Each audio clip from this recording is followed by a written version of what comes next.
L'oiseau sans aile, Marceline Desbordes de Valmore. Extrait du livre des mères et des enfants, tome 2, 1840.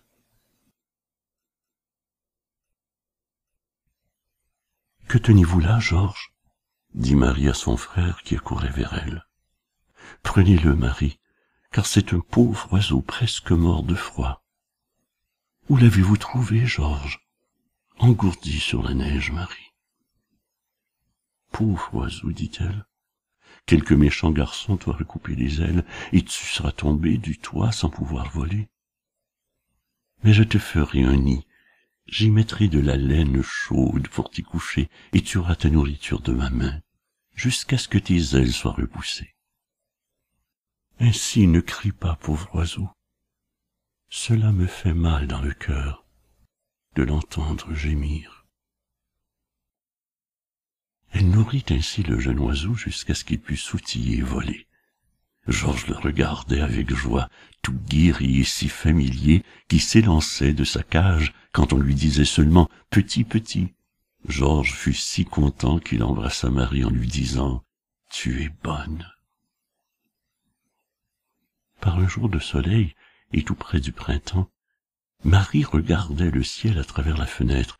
Elle dit en elle-même « C'est pourtant là le vrai séjour des oiseaux.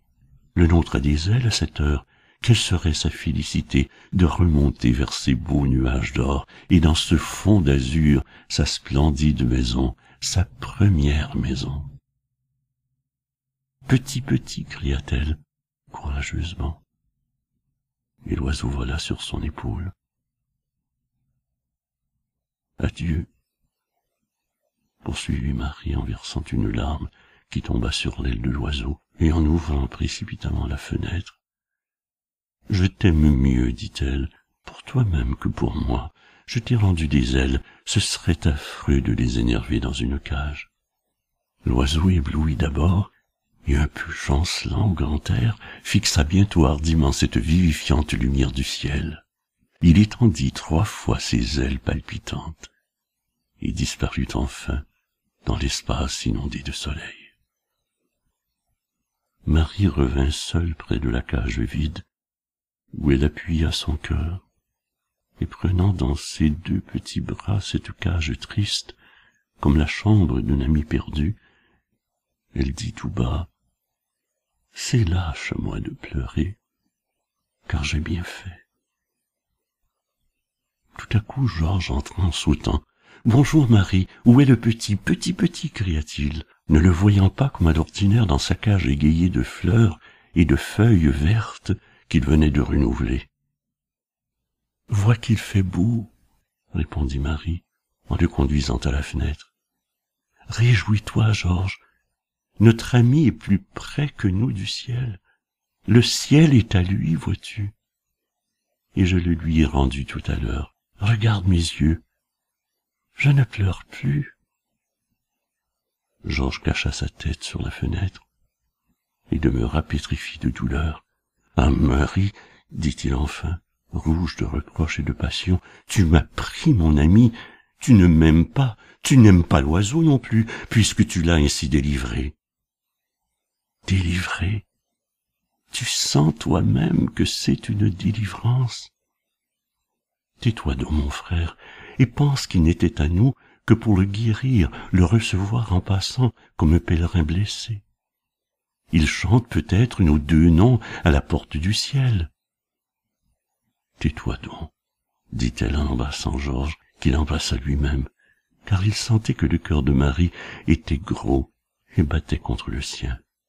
« Oui, dit-il en la regardant, les yeux mouillés, mais pleins de courage.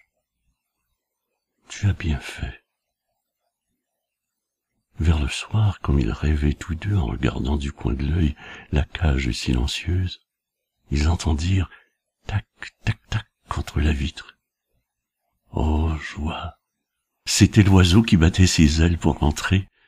On ne le fit pas attendre, vous le devinez bien. Georges, en poussant un cri de bonheur, courut vers la fenêtre. Marie, qui était la plus grande, l'ouvrit en jetant vers le soleil couchant un regard heureux, tandis que Georges couvrait l'oiseau fidèle des chauds baisers de sa reconnaissante tendresse, et leur libre ami, tous les jours de sa douce vie d'oiseau, se partagea dès lors entre le ciel et sa cage ouverte.